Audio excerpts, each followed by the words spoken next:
This is the WJTS News. In tonight's news, winter weather. Jasper man arrested for arson. Duplex fire displaces Jasper man fiance and two small children. Kurt Guxell will be in with sports, and on WJTS Inform, Kelly Shipp talking about the Magic Yarn Project. All to come on WJTS TV News.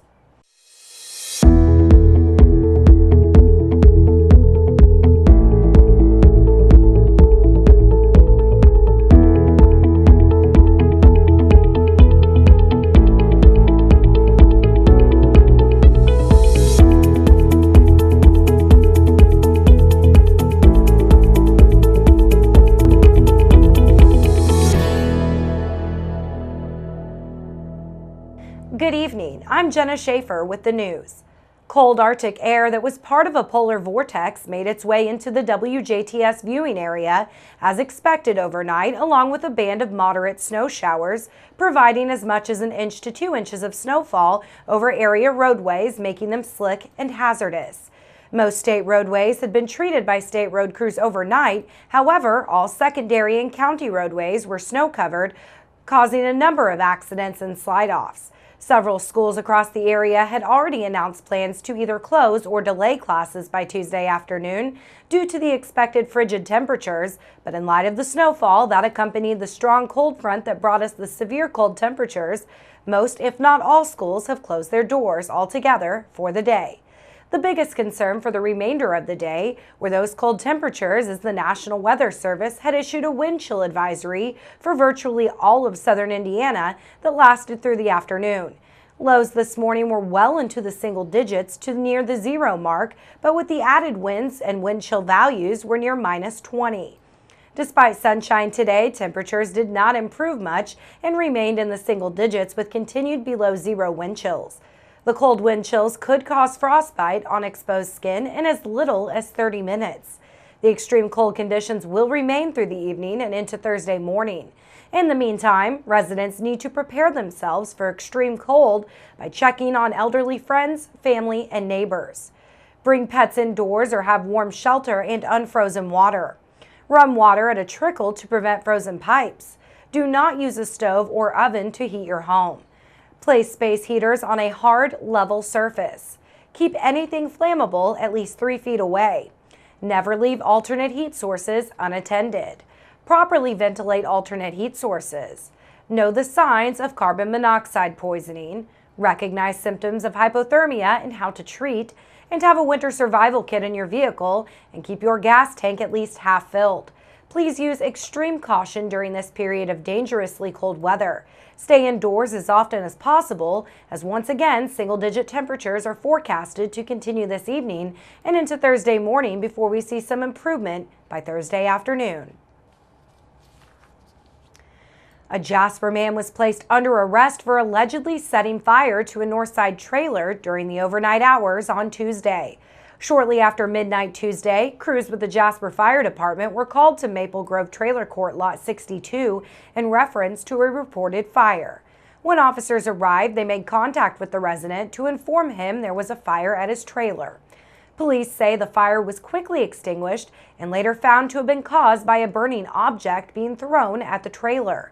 Upon further investigation by the Indiana State Fire Marshal's Office and the Jasper Police Department, authorities found that 24-year-old Joseph Maston of Jasper was responsible for the blaze.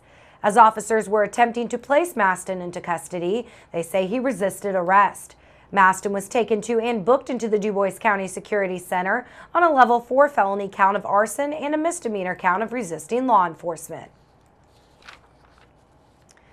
A Jasper man, his fiancée, and her two small children have been displaced after a kitchen fire broke out late Tuesday morning in their southeast Jasper apartment.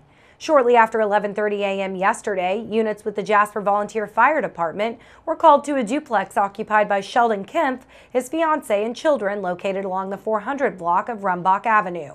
Jasper Fire Chief Kenny Hoaxsang says Kemp's fiancée was in a back bedroom along with her two children. Two boys, ages 1 and 2, when a pan left on the apartment's kitchen stove ignited. Hoaxsang says they were alerted by a smoke detector and says she was able to get herself and the children out of the apartment safely before calling 911. Hoaxeng says the apartment received heavy fire, heat, and water damage and is not livable at this time. He says the occupants will be staying with family for the time being and that the American Red Cross has been called in to assist with immediate needs. Hoaxeng says Kempf had renter's insurance, which he stressed is very important in order for the victims to replace their lost belongings. 4 trucks along with 28 men responded to the scene for a little more than an hour, braving extreme cold conditions as temperatures at the time the blaze broke out were in the upper teens to lower 20s, with wind chills in the single digits to near zero. They were assisted at the scene by Memorial Hospital Emergency Medical Services and the Jasper Police Department. Despite the biting wind Tuesday afternoon, a crowd gathered in Ferdinand to witness the groundbreaking for the Veterans Memorial Project. The Ferdinand American Legion, along with the Ferdinand Chamber of Commerce, hosted a groundbreaking ceremony Tuesday to kick off the construction on the Veterans Memorial on Ferdinand's north side.